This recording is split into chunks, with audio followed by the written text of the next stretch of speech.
issued a severe thunderstorm warning for southern Madison County, southwestern Delaware County, northwestern Henry County until 3 a.m. Eastern Standard Time. At 2:35 a.m. Eastern Standard Time, severe thunderstorms were located along a line extending from near Anderson to 8 miles east of Fishers, moving east at 45 miles per hour.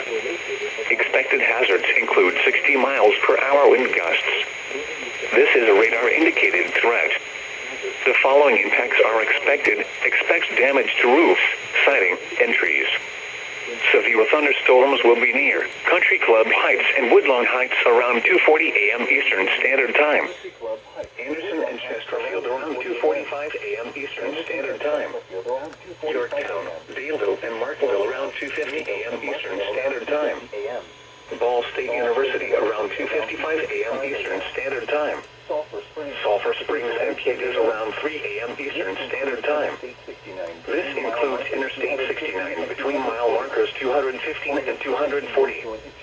For your protection, move to an interior room on the lowest floor of a building. Repeating, a severe thunderstorm warning has been issued until 3 a.m. Eastern Standard Time for the following counties in Indiana, Delaware, Henry, and Madison.